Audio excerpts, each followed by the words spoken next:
The dusty main street of Copper Creek stretched out before Sarah McKenna as she stepped down from the stagecoach. Her emerald dress, though travel-worn, still caught the attention of every man lounging outside the saloon. She clutched her leather satchel tighter, knowing it contained everything she owned in this world. "Miss McKenna," gruff voice called from behind her. She turned to see a tall man with weathered hands and kind eyes approaching. His sheriff's badge gleamed in the afternoon sun. "I'm Sheriff Tom Bradley. Your brother Jake sent word you'd be arriving today." Sarah nodded, relief washing over her. After 3 days of traveling from Chicago, she desperately needed familiar territory. "Thank you for meeting me, Sheriff. Is Jake well?" Tom's expression shifted slightly. "He's managing the ranch as best he can. Lost a lot of cattle this past winter. Times have been hard for everyone around here." As they walked toward his wagon, Sarah noticed how the townspeople watched her, some with curiosity, others with something that looked like pity. She'd come west to help her brothers save the family ranch after their father's death, bringing what little money remained from selling their mother's jewelry. The ride to the McKenna ranch took an hour through rolling hills dotted with mesquite and sagebrush. Tom filled the silence with stories about the town, carefully avoiding mention of the troubles that had been plaguing local ranchers. Cattle rustlers had been hitting spreads throughout the territory, and Jake McKenna's place had been hit twice. In the past month, when they finally reached the ranch, Sarah's heart sank. The house needed paint, the barn roof sagged in places, and only a handful of cattle grazed in pastures that should have held hundreds. Jake emerged from the barn, thinner than she remembered, his face lined with worry. Sarah rushed to embrace her. "Thank God you made it safely." "Oh, Jake, what's happened here?" she asked, looking around at the deteriorating property. Before he could answer, the sound of approaching horses filled the air. 3 riders came over the ridge, moving fast. Tom's hand instinctively moved to his gun. "Trouble?" Sarah asked. "Could be," Tom muttered. The lead rider was a man she'd never seen before, but something about his presence commanded attention. He sat tall in his saddle, dark hair visible beneath his hat, and eyes that seemed to take in everything at once. Behind him rode 2 other men, clearly ranch hands by their appearance. "Afternoon," Jake the stranger called as they approached. "Sheriff Bradley." "Cole," Jake replied with obvious tension. "What brings you out here?" The man called Cole dismounted with fluid grace. "Heard Miss McKenna arrived today. Wanted to pay my respects." Sarah found herself studying his face as he removed his hat. He was younger than she'd expected, probably. No more than 30, with features that spoke of both strength and intelligence. When his eyes met hers, she felt something she hadn't experienced since her engagement had ended back in Chicago. "Ma'am," Cole said with a slight nod. "Cole Garrett. I run the Double G spread about 10 miles south of here, Mr. Garrett," she replied, proud that her voice remained steady. "Cole's been helpful during our recent difficulties," Jake said, though his tone suggested the help had come with complications. "I've offered to buy the ranch," Cole explained directly to Sarah. "Fair price, enough for Jake to start fresh somewhere else." Sarah felt her temper flare. "This ranch isn't for sale, Mr. Garrett. It's been in our family for 20 years. Cole's expression didn't change, but something flickered in his eyes. "With respect, Miss McKenna, you've been gone a long time. Things have changed out here. The rustling, the drought last year, the new railroad changing shipping routes. Small ranchers are struggling to survive." "We're not selling," Sarah said. "Firmly the offer stands," Cole replied, putting his hat back on. "When you change your mind, you know where to find me." As the 3 riders departed, Tom shook his head. "That man's trouble, Sarah.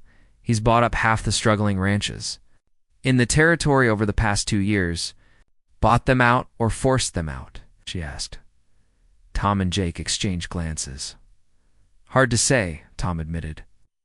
"Nothing's ever been proven, but families that refuse his offers tend to have more bad luck than seems natural." That evening, as Sarah unpacked her few belongings in her childhood bedroom, she thought about Cole Garrett. There had been something in his manner, a confidence that suggested he was used to getting what he wanted. But there had been something else too, something that made her pulse quicken when he'd looked at her. Jake knocked on her doorframe. Sarah, we need to talk honestly about our situation. She gestured for him to sit on the bed beside her trunk. Tell me everything. We've lost 60% of our cattle to rustlers in the past 6 months. The banknote is due in 3 months, and we're short about $800. Even if we sell every head we have left, we won't make it. About Cole Garrett's offer? Jake's jaw tightened. He's offered $1,200 for everything. The land, the house, what's left of the livestock. It's fair market value, maybe even generous. But you don't trust him. I think he knows more about our troubles than he's letting on. The timing of his offers always seems convenient. The ranch gets hit by rustlers, then a week later Cole shows up with cash in hand. Sarah looked out her window toward the hills where Cole's ranch lay. We're not selling, Jake. This is our home, our family's legacy. There has to be another way. I hope you're right, sister, because if we can't find that $800, we'll lose everything anyway. As night settled over Copper Creek, Sarah lay awake listening to the sounds of the ranch. Somewhere out there, she knew Cole Garrett was probably planning his next move. What she couldn't understand was why the thought of seeing him again made her heart race with anticipation rather than fear. She had come west to save her family's ranch, but something told her that Cole Garrett was going to complicate that mission in ways she never expected. 3 days after Cole Garrett's visit, Sarah was in the kitchen preparing breakfast when she heard horses approaching fast. Through the window, she saw Jake running toward the barn, rifle in hand. Her heart hammered as she grabbed their father's old shotgun from beside the door. Jake, she called, but he was already out of earshot. The riders who emerged from the morning mist weren't strangers this time. 5 men with bandanas pulled up over their faces surrounded the corral where their remaining cattle huddled together. Sarah watched in horror as they began cutting out the best steers. Without thinking, she burst through the front door. Get away from our cattle? One of the rustlers turned toward her, his eyes cold above the bandana. Get back in the house, lady, unless you want trouble. You're already bringing trouble to my land, Sarah replied, raising the shotgun despite her. Shaking hands, the man laughed and spurred his horse toward her. Jake's rifle cracked from the barn, and the rustler's hat flew off his head. Next one won't miss, Jake shouted. The rustlers hesitated, clearly not expecting resistance. In that moment of confusion, more riders appeared on the ridge. Heart sank, thinking reinforcements had arrived for the thieves. But then she recognized the lead horse. Cole, Garrett, and 3 of his men thundered down the slope, guns drawn. Ride out now, or we start shooting. Cole's voice carried clearly. Across the yard, the rustlers looked between Jake's position in the barn and Cole's approaching riders. Their leader spat in the dirt. This ain't over, McKenna, he called before spurring his horse away. The other 4 followed, driving off only 2 steers instead of the dozen they'd planned to take. Cole dismounted near Sarah, his eyes scanning her from head to toe. You hurt? No, she managed, suddenly aware that she was standing in her yard in her nightgown and robe, holding a shotgun. What were you thinking, coming out here like that? Cole demanded. Those men would have killed you without a second thought. Sarah's fear transformed into anger. I was thinking about protecting what's mine. Where were you when they first showed up? Convenient timing, Mr. Garrett. Cole's jaw tightened. My men spotted them crossing our south pasture before dawn. We've been tracking them for 2 hours. Jake approached, still carrying his rifle. I appreciate the help, Cole, but Sarah's right. This is the 3rd time you've shown up right when we needed rescue. You questioning my motives? Cole asked, his voice dangerously quiet. I'm questioning the coincidence, Jake replied evenly. Cole looked between the siblings, then back at Sarah. Despite her anger, she couldn't ignore the concern in his expression or the way he'd positioned himself protectively between her and the direction the rustlers had fled. Think what you want, Cole said finally. But those men will be back, probably with more friends next time. Then we'll be ready, Sarah declared. Cole studied her face for a long moment. You're new to this territory, Miss McKenna? You don't understand what you're up against. Enlighten me. The rustling ring operating in this area isn't just opportunistic thieves. They're organized, well-funded, and they don't leave witnesses. The only reason you're alive right now is because they weren't expecting armed resistance. Sarah felt a chill, despite the warming morning air. "Are you trying to scare me into accepting your offer?" "I'm trying to keep you alive," Cole replied sharply. "There's a difference." One of Cole's men rode up to them. "Boss, we found tracks heading toward Devil's Canyon. Looks like they've got a camp set up in the rocks." Cole nodded. "Take the boys and scout it out, but don't engage. Want to know how many men they have and what kind of firepower." As his men rode off, Cole turned back to Sarah and Jake. "Posting 2 of my hands here for the next few days?" "Don't argue," he added when Jake opened his mouth to protest. "Consider it neighborly assistance." "Why would you help us when you want to buy our land?" Sarah asked suspiciously. Cole was quiet for so long she thought he wouldn't answer. Finally, he said, "Maybe I don't like seeing innocent people hurt, regardless of business interests." Something in his tone made Sarah look at him more carefully. Behind the confident exterior, she glimpsed something else, a loneliness that resonated with her own. Before she could analyze the feeling further, Cole was back on his horse. "I'll check back tomorrow," he said. "In the meantime, don't go anywhere. Alone, and keep those guns loaded." After he rode away, Jake shook his head. "I don't know what to make of that man." "Neither do I," Sarah admitted. The rest of the day passed quietly. With Cole's 2 ranch hands stationed near the house, Sarah found herself glancing toward the south pastures more often than she cared to admit, wondering what Cole was doing. Whether he was safe tracking dangerous men through Devil's Canyon. That evening, as she prepared supper, Jake brought disturbing news from town. "Tom Bradley says 3 other ranches were hit last night.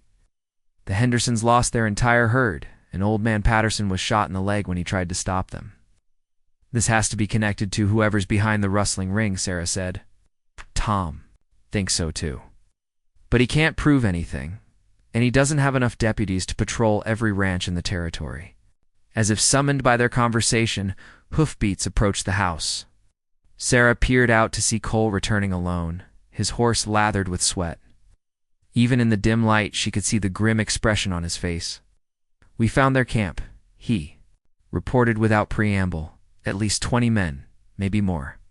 They're not just stealing cattle, they're collecting them somewhere. This is bigger than random rustling." "What do you mean?" Jake asked. Cole hesitated, glancing at Sarah.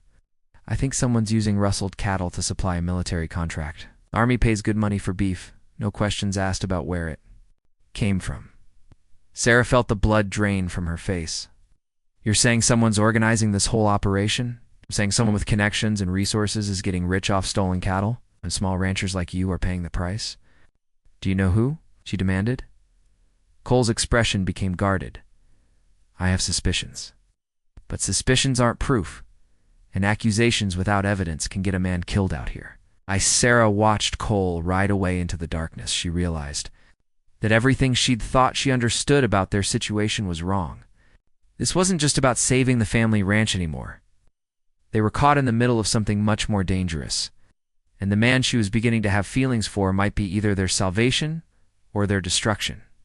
The question was, could she trust Cole Garrett with her heart when she wasn't sure she could trust him with her life? Sarah woke to the sound of gunshots echoing across the valley. Dawn was just breaking, painting the sky pink and gold, but the beauty was lost on her as she rushed to the window.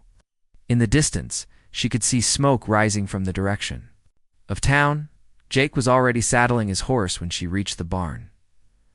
"I'm riding to Copper Creek," he called. "Something's wrong." "I'm coming with you," Sarah said, grabbing her riding skirt from the hook by the door. "Sarah, no. If there's trouble, then you'll need all the help you can get." She was already pulling on her boots. "Besides, I can shoot as well as any man, and you know it." They rode hard toward town, Cole's 2 guards following close behind. As they crested the hill overlooking Copper Creek, Sarah gasped. The bank building was on fire and people were running in every direction. Sheriff Bradley stood in the middle of the chaos trying to organize a bucket brigade. "Tom!" Jake called as they dismounted. "What happened?" "Bank robbery," Tom replied, grimly. 6 men, maybe 7. They killed the bank manager and 2 customers who tried to stop them. Got away with everything in the vault. Sarah's heart sank. The McKenna Ranch money, what little they had managed to save toward the bank payment, had been in that vault. "Did you recognize any of them?" one of Cole's men asked. Tom shook his head. They wore masks, but one of them called another by name. Sounded like Dutch or Hutch. Dutch Morrison, Cole's guard said immediately. Rides with the rustling gang. Boss suspected they were more than cattle thieves. As they helped fight the fire, Sarah noticed several townspeople watching her with expressions she couldn't quite read. Mrs. Patterson, general store owner's wife, approached her with obvious reluctance. Miss McKenna, I hate to be the bearer of bad news, but folks are saying your troubles brought this on the town. What do you mean? Sarah asked, though she dreaded the answer. Well, first the rustlers start hitting ranches regular like. Then Cole Garrett starts sniffing around your place, and now this. People are scared, and they're looking for someone to blame. Before Sarah could respond, Cole himself rode into town with a dozen men behind him. His face was dark with anger as he took in the destruction. Anyone hurt besides the bank casualties? He asked Tom. Doc Peterson got trampled when the horses spooked, but he'll live. Cole, I need to ask you something private. Two men walked a few steps away, but Sarah could hear their urgent conversation. Dutch Morrison definitely led this gang, Tom said quietly. That puts it square in rustling territory. What do you know about Morrison's connections? Cole glanced around, making sure no one was listening. More than I wish I did. But Tom, there's something else. 3 of my men were found shot dead this morning near Devil's Canyon. Sarah felt her blood turn cold. Jake stepped closer, having overheard. What were they doing there? Jake asked. Watching the rustler camp like I told them to. Someone didn't want them reporting back on what they saw. Tom looked between Cole and the McKenna siblings. This is getting out of hand. I'm sending 4 federal marshals. No, Cole said sharply. Not yet. Give me 48 hours. Cole, 3 men are dead, the bank's been robbed, and half the town thinks the McKennas are cursed. I can't 48 hours, Cole repeated. I'm close to something, Tom. Trust me. As they argued, Sarah noticed a well-dressed man she didn't recognize watching them from across the street. He wore an expensive suit despite the heat and had the soft look of someone who spent more time behind a desk than on horseback. When he saw her looking, he tipped his hat and walked away. Who was that? She asked Mrs. Patterson. Mr. Whitman. He's from the Territorial Land Office. Arrived on yesterday's stage. Sarah felt a chill of premonition. Land office officials didn't come to small towns without reason. Their arrival rarely brought good news for struggling ranchers. Cole finished his conversation with Tom and approached her. I need to talk to you privately, he said. They walked to the edge of town, away from curious ears. Cole's expression was troubled, and Sarah noticed he kept scanning the surrounding hills as if expecting trouble. Sarah, I want you and Jake to come stay at my ranch for a few days. Absolutely not, she replied immediately. We're not abandoning our home. It's not abandonment, it's survival. Morrison's gang is getting bolder, and with my men dead, I can't guarantee your safety on your own land. Is this another attempt to pressure us into selling? Cole stopped walking and turned to face her fully. Do you really think I'd have 3 of my men killed just to scare you into selling a ranch? The raw pain in his voice made Sarah step back. I know. I'm sorry. I didn't mean to suggest. Yes, you did. Cole's voice was quiet now, but somehow that made it worse than if he'd shouted. You've suspected me of being behind your troubles from the moment we met. Sarah looked into his eyes and saw a hurt that went deeper than anger. Can you blame me? Every time we have trouble, you appear. Every time we need rescuing, there you are. It seems awfully convenient. Maybe it seems convenient because I've been watching over you, Cole said softly. The admission hung in the air between them. Sarah felt her heart hammering against her ribs. Why? She whispered. Cole looked away toward the horizon. Because from the moment I saw you step down from that stagecoach, I knew my life was about to change. Cole, ... I know how it sounds. No, you have no reason to trust me, and every reason to suspect my motives. But Sarah, what I feel for you has nothing to do with business or land or anything else, except the fact that you're the most courageous, stubborn, beautiful woman I've ever met. Sarah stared at him, her mind racing. Everything in her practical nature told her to be cautious, to remember that this man wanted to buy her family's ranch, to focus on the coincidences and unanswered questions. But her heart was telling her something else entirely. "The land office man," she said suddenly. "What's he really doing here?" Cole's expression darkened. "He's probably preparing to put failed ranches up for territorial auction. It's what happens when properties can't meet their obligations, including ours. Not if I can help it." Cole took a step closer. "Sarah, there are things happening here that are bigger than rustling, bigger than your ranch or mine. But I need time to prove it, and I need to know you're safe while I do." Sarah looked back toward town, where smoke still rose from the burned bank. Then she looked at Cole, this complicated man who stirred feelings in her she'd tried to suppress.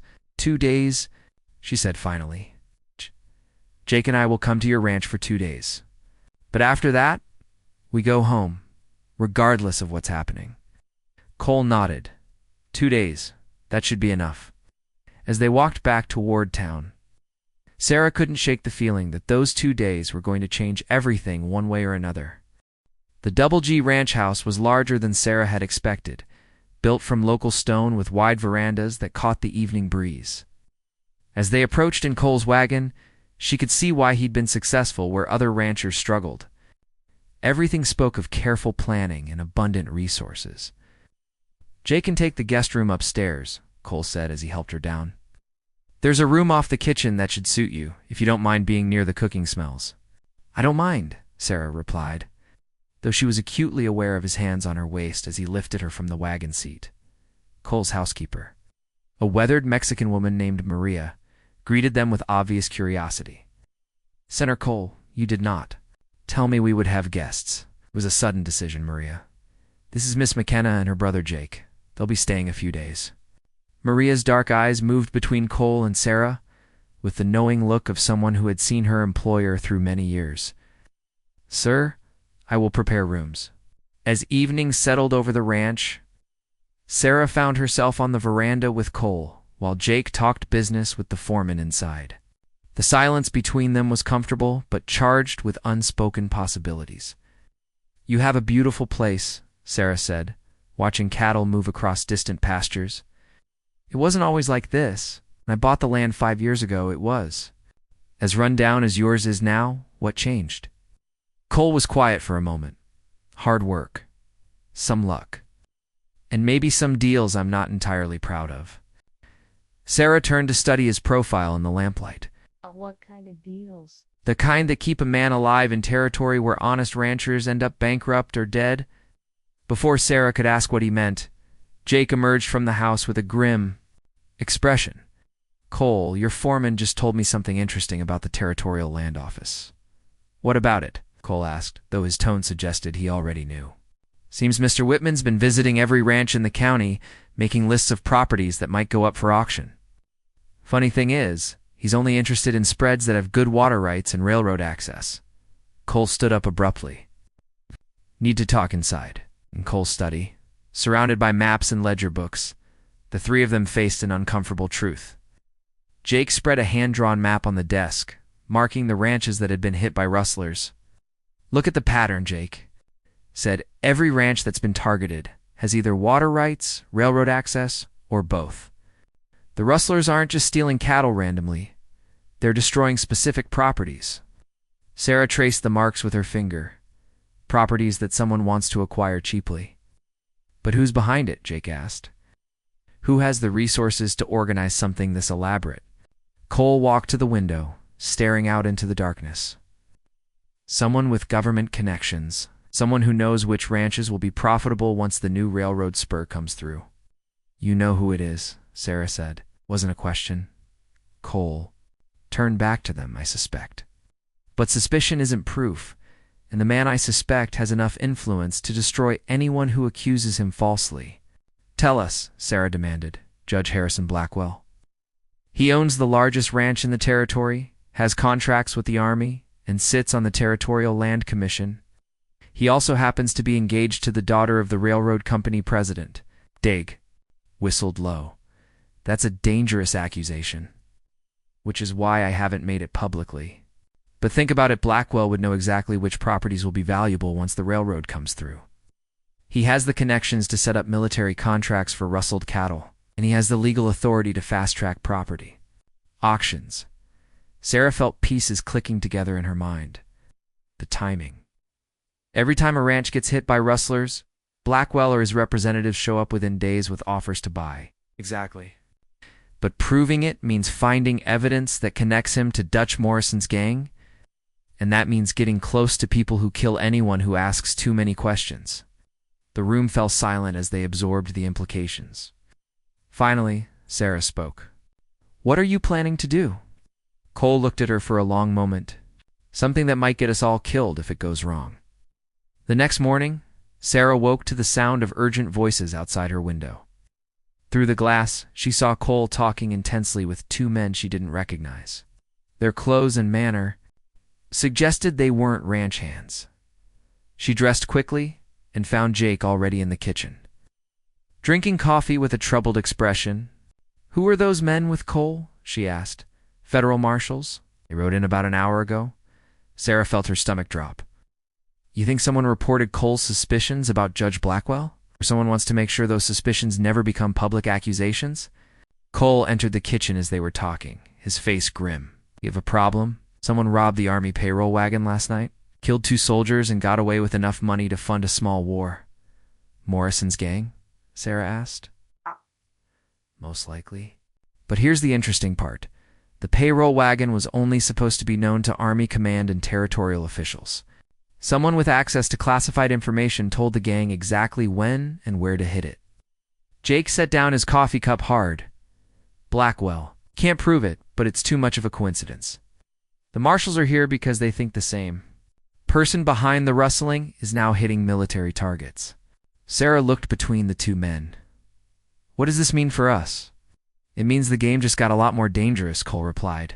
"It means we're running out of time to get proof before Blackwell covers his tracks permanently, as if summoned." By their conversation, Maria appeared in the doorway. "Senator Cole, riders coming. Many riders." Through the window, Sarah counted at least 15 men approaching under a flag of truce. At their head rode Judge Harrison Blackwell himself, a distinguished man in his 50s with silver hair and the bearing of someone accustomed to being obeyed. "Stay inside," Cole told her. "Both of you." "Like hell," Sarah replied, following him. Out onto the veranda, Judge Blackwell dismounted with theatrical dignity. "Cole Garrett, Miss McKenna. I understand you've been spreading some interesting theories about recent troubles in our territory, just sharing observations with friends." Judge Cole replied evenly. "Observations that suggest organized conspiracy where none exists. Dangerous talk in times like these." Sarah stepped forward despite Cole's warning look. "What brings you out here, Judge? Surely not a social call." Blackwell's cold eyes assessed her. "Actually, Miss McKenna, I came to make you an offer. Pay off your ranch debt in full, plus enough to relocate anywhere you choose. All you have to do is sign over the property deed, and if I refuse..." Blackwell's smile was as cold as winter wind. "Then I'm afraid your troubles are just beginning. See, the territorial marshal has issued warrants for the arrest of several individuals suspected of collaborating with the rustling gang. It would be unfortunate if your name appeared on that list." Sarah felt her blood turn to ice, but her voice remained steady. "You're threatening to frame us for crimes we didn't commit. I'm offering you a way out before circumstances become pleasant." Cole stepped protectively in front of Sarah. She said, "No, Blackwell. Time for you to leave." Judge Blackwell remounted his horse. "You have until tomorrow noon to reconsider. After that, I can't guarantee your safety or your freedom." As the riders departed, Sarah realized that their 2 days of safety had just become a countdown to disaster. But looking at Cole's determined expression, she also realized that running was no longer an option. The final confrontation was coming, whether they were ready or not. That evening, as Sarah sat on the veranda watching the sunset paint the mountains red, she heard Cole's voice from inside the house. He was talking to someone in his study, speaking quietly but urgently. Curiosity overcame propriety, and she moved closer to the open window. Have to be tonight, Cole was saying. "After tomorrow, Blackwell will have us all arrested or dead. It's suicide, Cole." She recognized the voice as belonging to one of the federal marshals. "Morrison's got 20 men in that canyon, maybe more. Even if we had proof of Blackwell's involvement, We don't have enough guns to take them. We don't need to take them all, Cole replied. We just need Morrison alive and willing to talk. Cut off the head and the snake dies. And what makes you think Morrison will betray his boss? Because I've got something Blackwell doesn't know about. Something that makes Morrison more valuable to us than to him. Sarah pressed closer to the window, straining to hear. Dutch Morrison has a younger brother in Yuma prison, Cole continued. Sentenced to hang for murder next month. Morrison's been sending money to lawyers, trying to get the sentence commuted.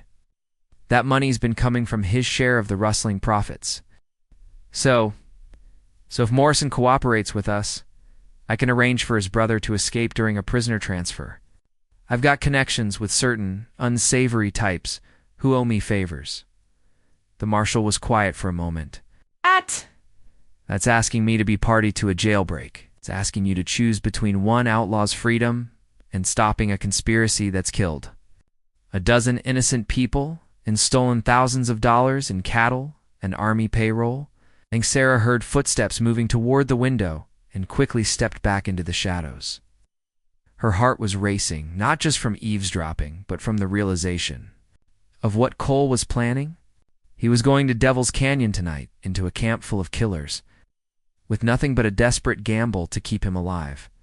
She waited until the marshal left, then knocked on the study door. "Come in," Cole called. She entered to find him loading ammunition into his gun belt. Maps of the canyon were spread across his desk, marked with positions and escape routes. "You're planning to go after Morrison tonight," she said. Cole looked up sharply. "You were listening." "Yes. And I'm glad I did." "This plan is insane, Cole. Even if Morrison agrees to cooperate, how do you know Blackwell won't just have him killed before he can testify? Because Morrison's smart enough to have insurance. Men like him don't survive by trusting their bosses completely." Sarah moved closer to the desk, studying the maps. "What kind of insurance? Records? Names? Maybe even written orders from Blackwell? Something he can use to protect himself if things go wrong. Do you think he'll just hand that over to you?" Cole met her eyes.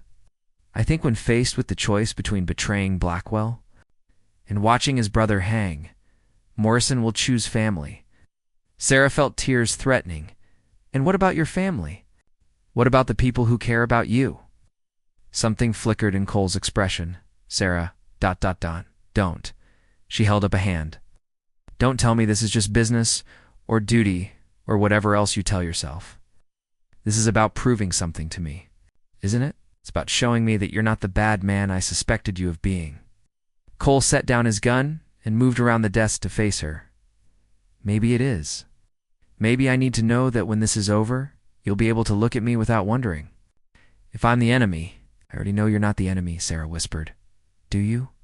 Because 3 days ago, you suspected me of being behind every bad thing that's happened to your family." Sarah looked into his eyes and saw the uncertainty there, the need for her trust that went deeper than romance or attraction. 3 days ago, I was scared and desperate and looking for someone to blame. Now I know better. What do you know? I know that you've risked your life to protect us. I know that you could have bought our ranch from the bank after we defaulted, but instead you're trying to save it. And I know that a man planning to steal our land wouldn't waste time and resources fighting the people who are actually stealing. Cole reached up to touch her face gently. "Sarah, if something happens to me tonight, nothing's going to happen to you," she said fiercely. "Because I'm coming with you. Absolutely not. You need someone to watch your back, and you need someone Morrison will believe is just an innocent witness if things go wrong. He's less likely to shoot a woman than another gunfighter. Sarah, these men have killed. I know what they've done. I also know what happens if we don't stop them. Blackwell gets our ranch. Jake and I end up in prison or dead in Morrison's. Gang moves on to destroy other families." Cole stared at her for a long moment. "You realize what you're suggesting?" "I'm suggesting that we finish this together. Tonight." Against his better judgment, Cole found himself nodding. "Jake won't like it. Jake doesn't get a vote. This is my decision." 2 hours after midnight, Sarah found herself lying on her stomach, beside Cole, on a ridge overlooking Devil's Canyon. Below them, the rustlers' camp spread across a natural clearing, with sentries posted at 3 points and horses picketed near the canyon mouth. There, Cole whispered, pointing to a tent slightly apart from the others. That'll be Morrison's. According to the marshal's information, he keeps records in a strongbox under his bedroll. Sarah studied the camp layout. How do we get to him? Without alerting the sentries. We don't. We wait for him to come to us. As if on cue, a figure emerged from Morrison's tent and began walking toward the edge of camp. Even in the moonlight, Sarah could see it was a big man with distinctive silver hair visible beneath his hat. Morrison, Cole confirmed quietly. They watched as the outlaw leader moved to a position where he could see the entire camp but couldn't easily be seen by his own men. He lit a cigarette, the brief flare illuminating hard features and cold eyes. Cole began moving down the slope, Sarah following close behind. They circled around to approach Morrison from his blind side, using rocks and scrub brush for cover. When they were within 20 feet, Cole stepped into the open with his gun drawn. Don't move, Morrison. Don't call out. Just listen. Dutch Morrison turned slowly, his hand hovering near his gun. When he saw Sarah behind Cole, his expression shifted to confusion. Cole Garrett, heard you were asking questions about my business. I've got a proposition for you, Dutch. I'm listening. Judge Blackwell's about to throw you and your boys to the wolves. The Army payroll robbery was too big, too visible. He needs scapegoats and you're elected. Morrison's eyes narrowed. What makes you think I work for Blackwell? Because you're too smart to organize something this elaborate without backing from someone with real power. And because I know about the letters. Sarah saw Morrison's face change. What letters? The ones Blackwell sent you detailing which ranches to hit and win. The ones you kept as insurance, just in case your boss decided you knew too much? Morrison was quiet for a long moment, studying Cole's face. Even if such letters existed, what would you want with them? I want Blackwell stopped before he destroys more innocent families, and I want your brother's life spared. Sarah saw Morrison's hand move closer to his gun.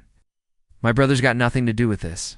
He's got everything to do with this, Cole replied. He's the reason you've been taking Blackwell's money instead of just robbing banks on your own. The reason you've been careful not to kill unless absolutely necessary. You're trying to buy his freedom. Even if that were true, what could you do that Blackwell can't? Cole's voice was steady. I can arrange for Tommy Morrison to disappear. During a prisoner transfer next week, new identity, safe passage to Mexico, enough money to start fresh. Morrison stared at him. In exchange for those letters, your testimony against Blackwell, and your word that the rustling stops tonight. Sarah held her breath as Morrison considered the offer. Around them, the night was quiet except for the distant sound of horses and the low murmur of voices from the camp. Finally, Morrison spoke. There's something you don't know, Garrett. Blackwell's planning to have you and the McKenna girl killed. Tomorrow, regardless of whether she sells or not. You know too much.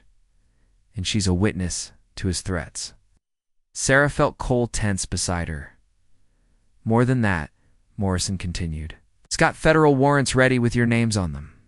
Murder, rustling, bank robbery. It's all false. But by the time anyone sorts it out, you'll be dead. Then help us stop him, Sarah said.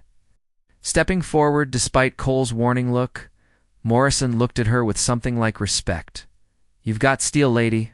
I'll give you that. He was quiet for another moment, then nodded slowly. All right. But we do this my way, and we do it fast. Blackwell's expecting a report from me at dawn, and if I don't show up, he'll know something's wrong. As they began planning their desperate gamble to bring down Judge Blackwell, Sarah realized that the next few hours would determine not just their survival, but the future of everyone she cared about. The final confrontation was no longer coming, it was here. Dawn was breaking over Copper Creek as Sarah, Cole, and Dutch Morrison rode into town with 2 federal marshals and a strong box full of evidence. Oh. The main street was unusually quiet, but Sarah noticed armed men positioned on rooftops and in doorways Blackwell's insurance against unwelcome surprises. He knows, Cole said quietly as they dismounted outside the sheriff's office. Course he knows, Morrison replied. Man like Blackwell doesn't survive by being careless.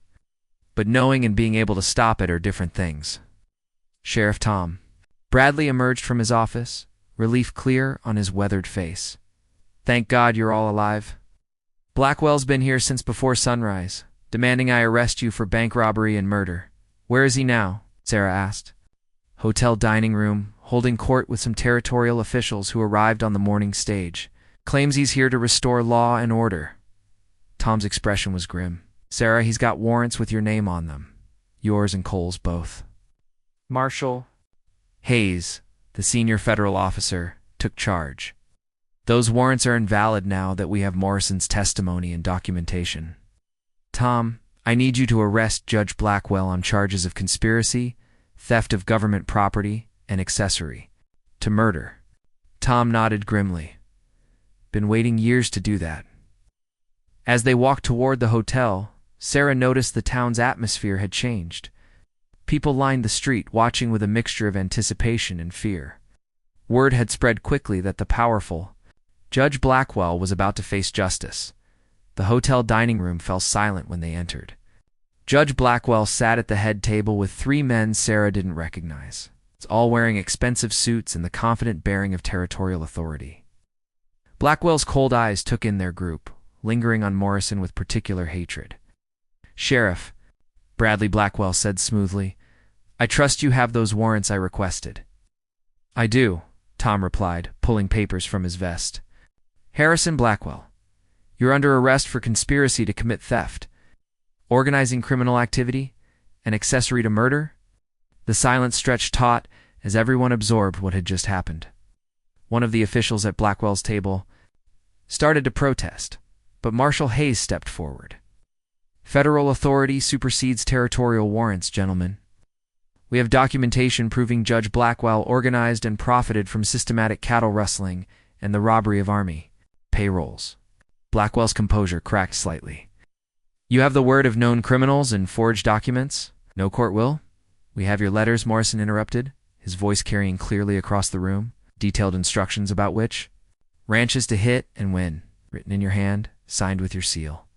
Letters can be forged. Morrison smiled coldly. Can they? Even ones that mention your daughter's wedding plans and your private investments in railroad stock? Even ones that reference conversations only you and I had? Sarah watched Blackwell's face as the reality of his situation sank in. The judge was trapped, and he knew it. There's more, Morrison continued. I kept records of every payment, every instruction, every threat you made. Insurance, you might call it. A man in my position learns not to trust his business partners completely. One of the territorial officials stood up abruptly. Judge Blackwell, if these allegations are true, they're lies, Blackwell snarled, finally losing his composure. Fabrications by criminals and troublemakers who want to destroy legitimate business interests. Legitimate. Sarah stepped forward, her voice carrying clearly across the room. You call murdering innocent people and stealing their land legitimate? Blackwell's eyes fixed on her with pure hatred. You should have taken my offer, Miss McKenna. Should have sold and moved on. Now you'll have nothing. She has everything, Cole said quietly, moving to stand beside Sarah. Her ranch, her freedom, and the satisfaction of seeing justice done.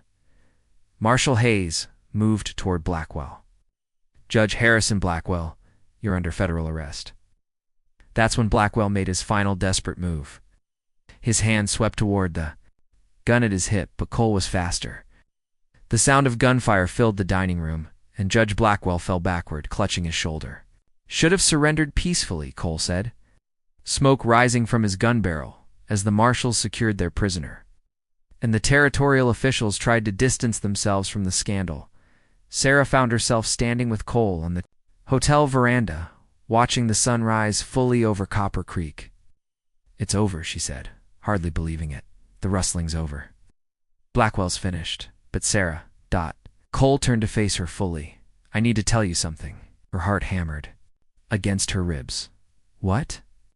When I first made that offer to buy your ranch, it wasn't entirely honest. I knew about the railroad coming through, knew your land would be valuable. I thought I could buy low and profit when the railroad arrived. Sarah studied his face, seeing the guilt and regret there. but you didn't. No, because somewhere between making that offer and watching you fight for your home, I realized I didn't want your land. I wanted you, Cole.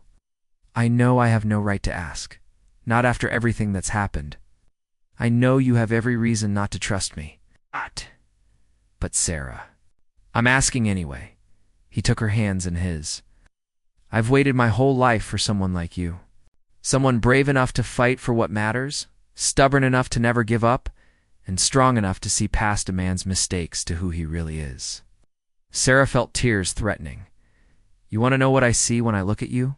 Tell me. I see the man who risked everything to protect strangers. I see someone who kept his word even when it cost him. I see the man I've been waiting for without knowing I was waiting. Cole's expression transformed with hope. Does that mean...